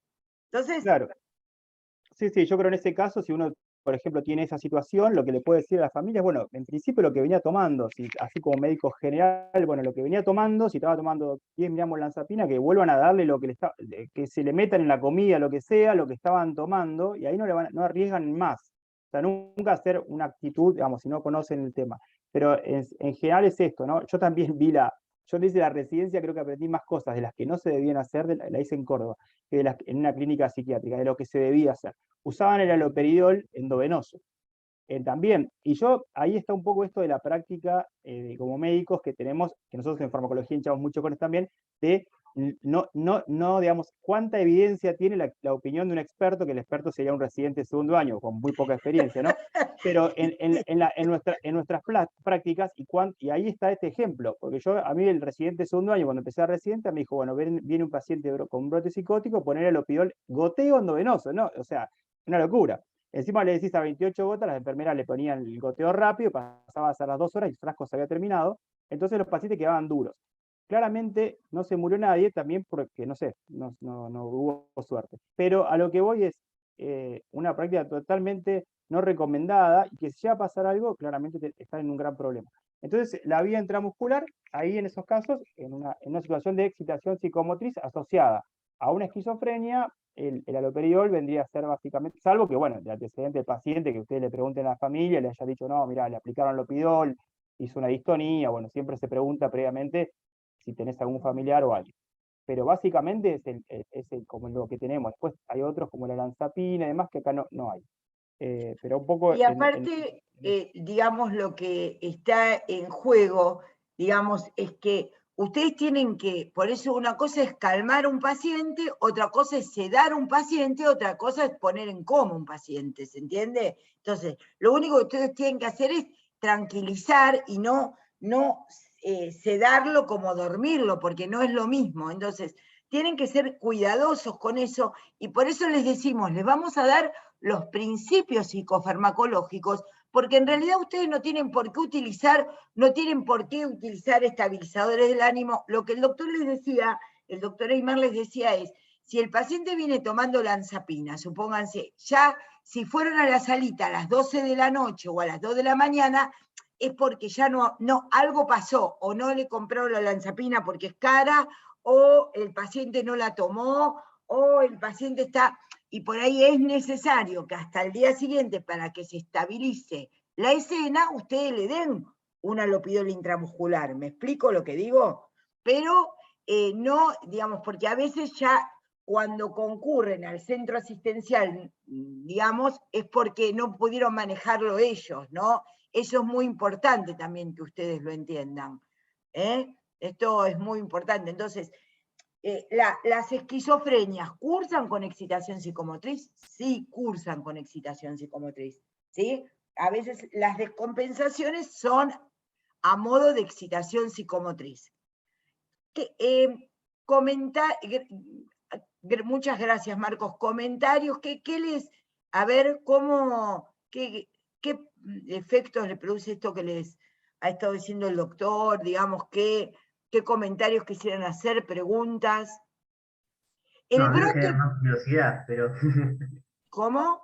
A mí me genera más curiosidad, pero bueno, de poco a poco. Ajá, qué curiosidad, decila. No, por ejemplo, me llamó la atención lo de la vía mesolímbica, entonces, nada, a ver cómo es la interacción y por qué no se podría actuar solamente sobre ese lugar para evitar que no sea un achatamiento total, ¿no? Y después me gustó también lo que decía del psicoanálisis, cómo se va fragmentando cada vez más esas líneas hasta que en un momento ya es irreparable, por así decirlo. Y me lo imaginaba como una taza que se va agrietando más, hasta que ya no hay más taza, no hay más símbolos, no hay más nada, y ahí ya no hay vuelta atrás. Bueno, el mejoramiento de las personas, el mejoramiento, cuidado y respeto por los derechos de las personas que han sufrido, digamos, psicosis y que sufren estos deterioros es muy importante, porque justamente hay veces que requieren necesariamente, después de brotes consecutivos y de una vida, digamos, que la enfermedad tiende a cronificarse, no quiere decir que nosotros seamos artífices de esa cronificación, todo lo contrario. Lo que intentamos es siempre acordarnos de que por más cronificado, deteriorado que esté el paciente o la paciente, justamente vamos a tratar de darles un lugar en relación a la palabra, a ciertos dispositivos, ¿no? De psicoterapias sociales, ¿no? Porque a veces los médicos, en su desatención de los pacientes, porque el gran problema que existe en el tratamiento de la salud mental es el desinterés que tienen los médicos que inclusive se dedican a la salud mental por los pacientes. Tienen un gran desinterés en el tratamiento de los pacientes y sobre todo en el tratamiento de los pacientes crónicos. Y bueno, si uno es médico y uno se dedica a esto es porque le gusta, si no, yo qué sé, se puede dedicar a ser, no sé, a ser empresario de la venta de ropa, que no es que esté mal, pero si uno le interesa esto, si uno trabaja esto porque le gusta. María Clara. Sí. María Clara. Sí. Me parece tan importante lo que se está hablando hoy, tan importante, a la luz de la ley de salud mental, que estuvimos viendo en el primer módulo. Porque la ley de salud mental justamente lo que nos dice es que los pacientes de salud mental van a consultar a los hospitales generales. Entonces, los médicos generalistas deben estar con cierto entrenamiento para ver qué se hace con un paciente que llega con excitación psicomotriz. Así que me parece sumamente importante que puedan pensar desde el psicofármaco, la medicación, qué hacer, qué no hacer, cómo estabilizar, justamente porque la ley de salud mental nos pide esto. Exactamente, porque es un gran, vuelvo a decir, es un gran tema de que, bueno, tanto los especialistas, si uno va a estudiar dentro de las especialidades médicas, psiquiatría, salud mental, se va a dedicar al psicoanálisis, a la línea biológica, no sé, a conductismo, lo que sea, básicamente lo que tiene que estar en juego es que haya cierto respeto y trabajo en relación a cómo va esa necesaria independencia asistida que tiene que tener el paciente psicótico, ¿no? Porque no es dejarlos abandonados. Pero bueno, es un tema, digamos, en donde es muy importante que nosotros les transmitamos esto, ¿no? Y sobre todo el cuidado en un uso racional de la medicación y en un uso de todos los dispositivos que haya para acoger a los pacientes, ¿no? Para dar un hospedamiento a los pacientes que no tienen dónde estar, ¿no? Porque no tienen ni mundo simbólico, ni mundo real, ni mundo imaginario para estar. Entonces, bueno, tiene que haber dispositivos que de alguna manera los tengan en cuenta, ¿sí? Bueno, esto en el conjunto vemos que, digamos, vemos el brote, por un lado, como signos positivos que no son que son buenos, sino son signos en más, todo lo que está en más, la excitación psicomotriz, las alucinaciones, la aceleración de pensamiento, el delirio, todo lo que esté en más, en lo que correspondería en el brote esquizofrénico, y después su deterioro como síntomas negativos, en donde, vuelvo al doctor Beta, el signo de que hubo un brote es la abulia. Él decía, la marca, como vimos en otros momentos, ¿no? El trastorno volitivo y el trastorno del deseo, que tiene que ver con cierta abulia, cierto deterioro que tiene el paciente, ¿no? Me acuerdo de un caso, cuando yo era residente en el Hospital Álvarez de Cava, que había un paciente llamado Mateo, ¿no?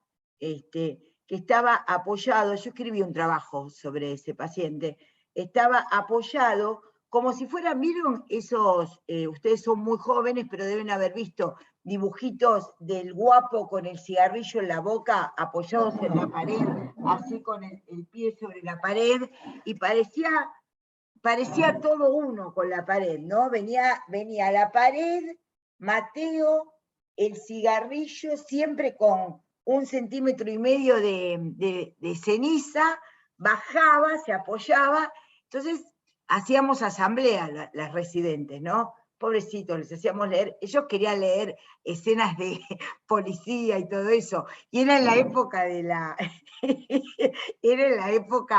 la represión militar, todavía no había sido la guerra de Malvinas, o estábamos en eso. Entonces, nosotras con ese criterio estúpido que a veces uno tiene en la juventud, pero que después puede ir encauzando ese entusiasmo, queríamos hacerle que leyeran no sé, comentarios de películas. Ellos lo que querían ver era, en la neurosis puede existir una pérdida de realidad, pero con autocrítica. Ahora voy, Micaela. Entonces me acuerdo que lo llamábamos a las asambleas y yo le decía, hola Mateo, ¿puede venir a la asamblea? Y él respondía, sin moverse de esa posición así sobre la pared y con el pucho en la boca, no, estoy ocupado. Entonces yo el viernes siguiente iba, Mateo, si fuera tan amable, ¿podría venir? Bueno, hasta que un día le digo, pero Mateo no puede venir, pero ¿por qué? Porque estoy ocupado. Entonces yo le digo, claro, pero yo le pediría, por ahí puede estar ocupado en otra cosa, ¿no? Porque es muy interesante, porque él estaba ocupado en su psiquismo, vaya a saber, con una voz, vamos a poner un signo positivo y uno negativo. Por ahí estaba alucinado y tenía la voz. Por ahí justamente tenía un signo negativo y esa alucinación negativa, que es muy interesante de ver, pero muy difícil de transmitir acá, que son justamente ciertas apercepciones, por decirlo de alguna manera, que se llaman alucinaciones negativas y que se ven en los deterioros psicóticos, ¿no? Bueno, y me acuerdo que estoy ocupado, es muy interesante, porque el paciente psicótico está ocupado en la cabeza, por los signos positivos o por los síntomas positivos o negativos, ¿no? Y la cuestión, bueno, al final fue y me dijo, pero no van a hablar de las películas, de lo que queríamos las residentes, ¿no? Entonces, no, ¿de qué queríamos? Sobre Cabal, y me dijo que quería que leyéramos sobre el hipódromo. Yo digo, no, vamos a leer sobre el hipódromo. Bueno, y nos pusimos a leer, yo qué sé, los nombres de los caballos que yo nunca había escuchado en mi vida, ¿no? Mi amplio nivel de experiencia vital era enorme. Entonces, veía los nombres de los caballos que eran muy interesantes y las yeguas que corrían, y bueno, y pudimos empezar a trabajar. Ahora, uno no puede dejar a los Mateos toda la vida pegados contra la pared,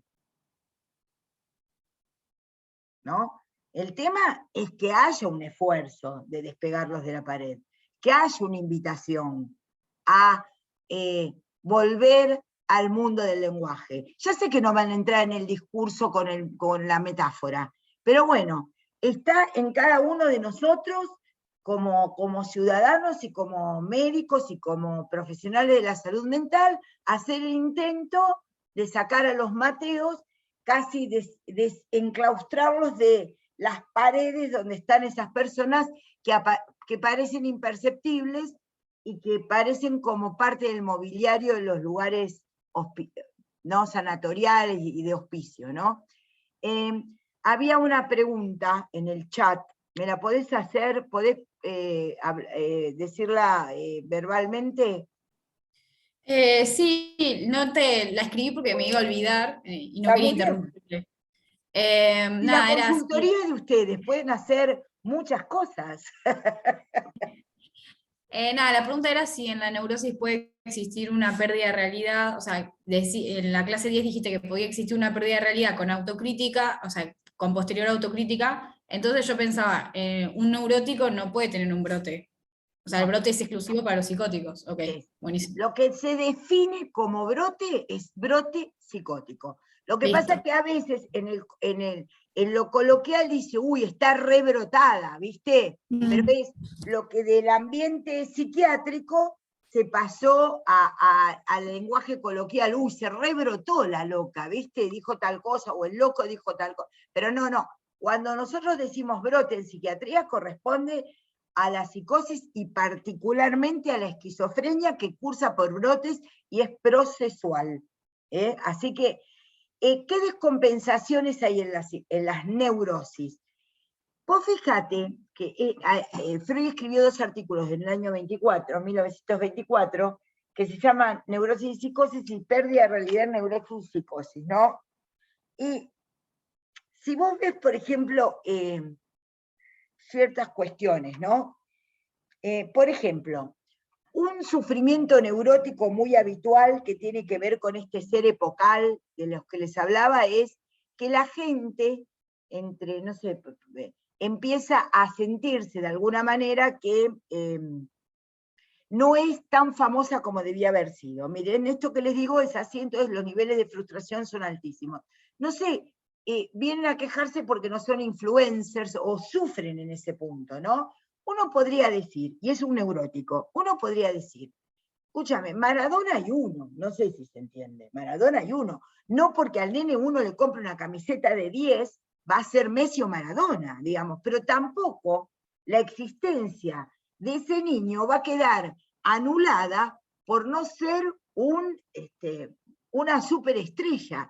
Pero los movimientos de redes y el neoliberalismo justamente lo que producen es un discurso de personas que si no tienen una idea de el existir se ha convertido en el éxito. No tienen existencia sin éxito. Y vos decime, ¿cómo vas a hacer un cálculo del éxito? Vos ponés tener ciertos seguidores. Obviamente lo comparás con una estrella de Hollywood y tu existencia es nula, ¿no? La existencia de cualquiera de nosotros es nula.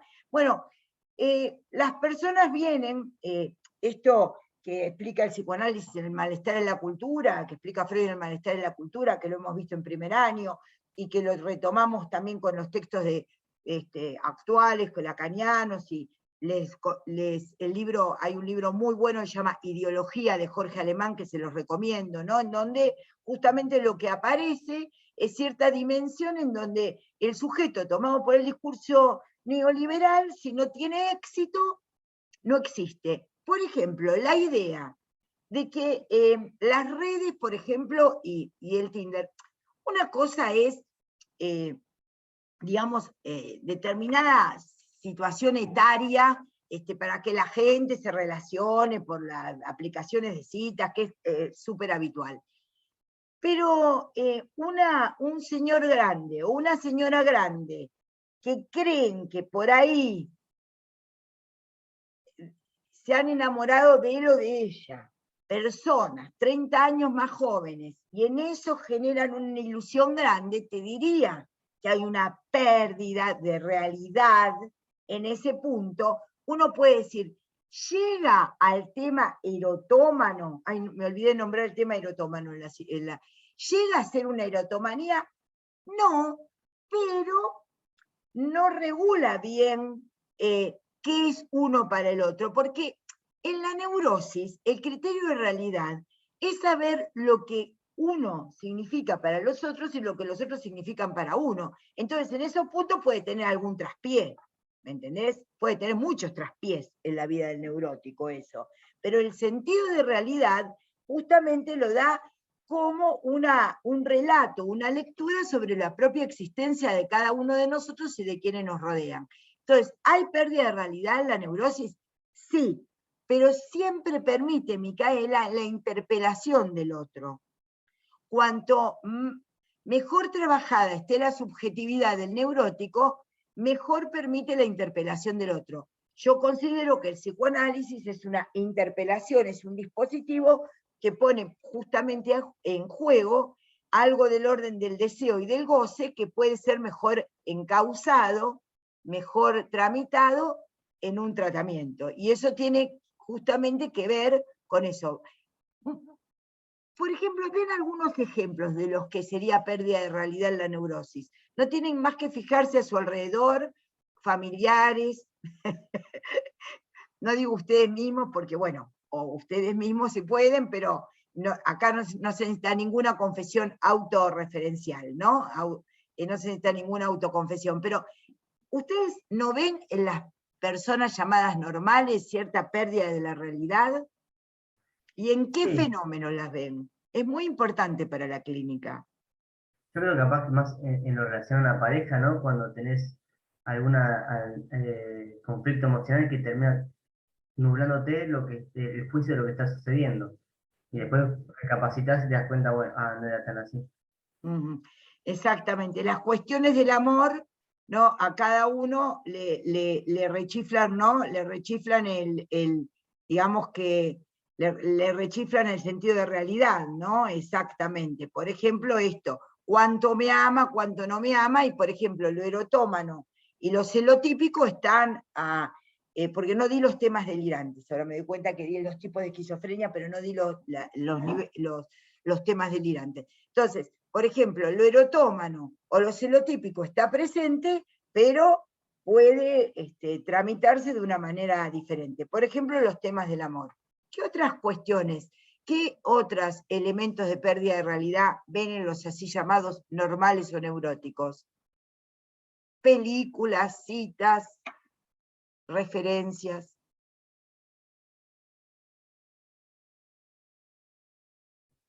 Sí, también lo veo mucho cuando la gente va a los estadios de fútbol. Ahí es bastante notorio cómo esa rivalidad logra trascender al sujeto y se genera un desconocimiento total de quién está a tu lado.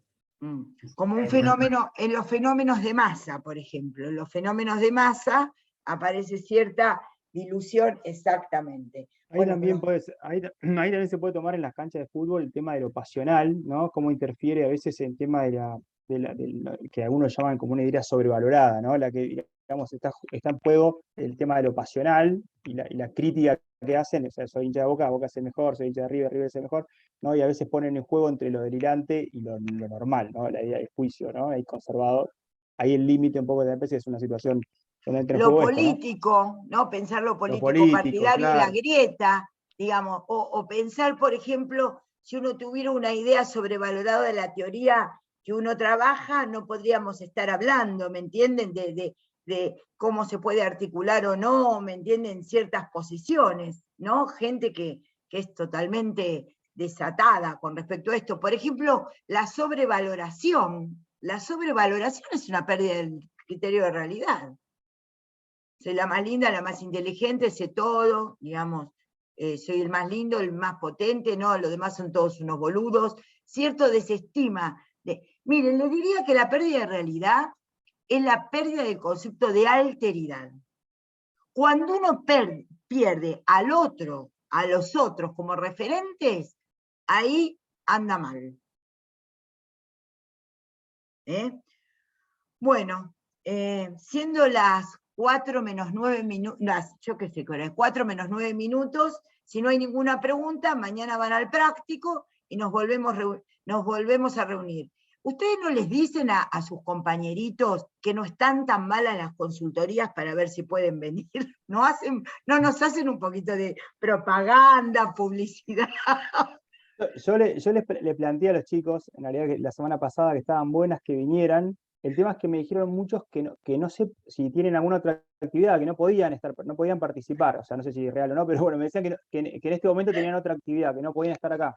Entonces todos están en la misma. A esta hora hay sana, por eso hay Claro, muchos que no Claro, usar. pero tienen sabes sana. que después creo que las miran 30 personas que debemos ser nosotros mismos o nuestros familiares. Bueno, puede ser, no sé. Nuestros amigos y familiares. Bueno. María Clara, Sí. yo le quería preguntar Sí, Adriana, te escucho. sobre el parcial, Ajá. cuándo iban a subir las consignas y eso, como para... Ahí te respondí, en realidad, no hay segundo parcial, no tomamos segundo parcial, es un trabajo, está en el PTD, ahí te lo mandé en el chat recién. Ah, bien, pero las consignas y eso, ¿cuándo las subían? Próximamente. Ah, bien, Próximamente, lo decidimos porque hay un tema que es ese que llamamos posiciones y argumentaciones, y quiero trabajarlo de la interconsulta y la urgencia, ¿se entiende? Como para que ustedes lo trabajen, ¿sí? Que sea por ahí es un tema y otro para que ustedes presenten, ¿sí? Y bueno, pero ya próximamente se los pasamos, ¿sí? Es trabajo integrador domiciliario, titulado por mí TIF. Bueno, bueno, muchas gracias, colegas, docentes, gracias Marcos, gracias, ahí no lo veo a León, de haber tenido que ir, gracias Adriana Fernández Zapino, gracias Gracias a todos. Ahí estás, gracias también Hernán López Morales, y bueno, y Marcos te dije, gracias especialmente, de poder estar, es muy importante trabajar esto porque son verdaderas consultorías prácticas de lo que a ustedes se les ocurre. Mañana, ¿sobre qué tema es el práctico? Fernando, ¿sabés si? Hola, ¿cómo te va? Mirá, no lo tengo acá en este momento el práctico, si no te lo diría, pero es sobre neurosis y psicosis, es otro caso, es trabajar con un ABC, ¿sí? Sobre neurosis y psicosis, ¿sí? Bárbaro, muchas gracias. Te hago un comentario, yo no cambié, digamos, la presentación, María Clara, no sé cómo se hace eso, digo por el tema de la grabación, entiendo que al salir de pantalla tenés que estar vos como anfitriona, ¿no? Digo, para que lo puedas grabar después. Sí, no, ya lo está grabando, ¿Lo está grabando? Lo graba así como banal y no importa. No, bueno, listo. No, yo para que no se pierda la grabación. Bueno, buenísimo. Bueno, muy bien. Bueno, que les vaya muy bien y nos vemos el próximo lunes y mañana en el práctico. Un abrazo para todos y todas. Chau. Muchas gracias. Chau, gracias. Chao, gracias, buena semana. Chao, hasta luego.